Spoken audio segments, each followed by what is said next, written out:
বিলোনিয়া মহকুমার অন্তর্গত উত্তর ডাঙ্গামুড়া এলাকার কাজল মিয়া হানুফা বেগমকে গত 24 বছর আগের সামাজিকভাবে বিবাহ করেছিল। যদিও তাদের সংসারে কোনো সন্তান জন্ম হয়নি, কিন্তু তারপরেও সুন্দরভাবেই চলছিল তাদের সংসার।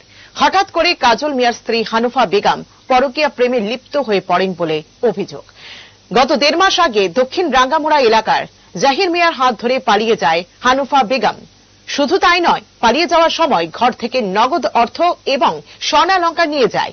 এদিকে কাজল মিয়া সর্বত্র স্ত্রীর খুঁজে বেরিয়েছেন, কিন্তু কোথাও খুঁজে পায়নি। এরপর কাজল মিয়া বাধ্য হয়ে রাঙ্গামুড়া ফাঁড়ি থানায় এবং পিয়ার বাড়ি থানায় লিখিত অভিযোগ করেছিলেন। তিনি প্রশাসন সহ রাজ্যবাসীর কাছে স্ত্রীকে খুঁজে পেতে আর্জি জানিয়েছেন। মিডিয়ার কাছে যেমন পুলিশ প্রশাসনের কাছে আমার আকুল দাবি, আমার বউ আজ 1 বছর ধরে দাদা আমার গত 60,000 টাকার সন্দেহ 20,000 টাকার সন্দেহ লই জহির মহিদুল ইসলাম নাম, তার লগে দাদা ভাগি গেছে গই, তারা জায়গা জায়গা ঘুরে। দাদা আমি আপনার কাছে এটা ভিড়ের জন্য অনুরোধ, প্রশাসন সাংবাদিক তাদের কাছে আমার একটাই অনুরোধ, আমাদের তাই ডিভোর্স থামার কাগজটা দিয়ে দেখ। আপনার বোন নাম কি? হনুফা খাতুন।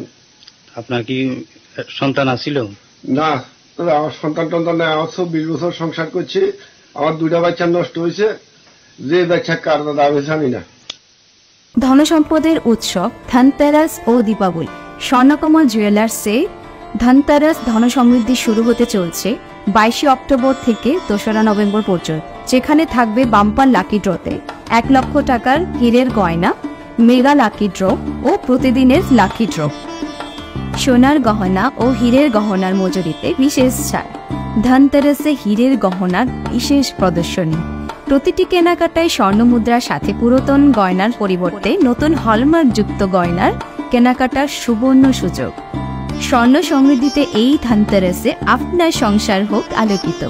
সকলকে জানাই শুভ ধনতেরাস, শুভ দীপাবলির শুভেচ্ছা।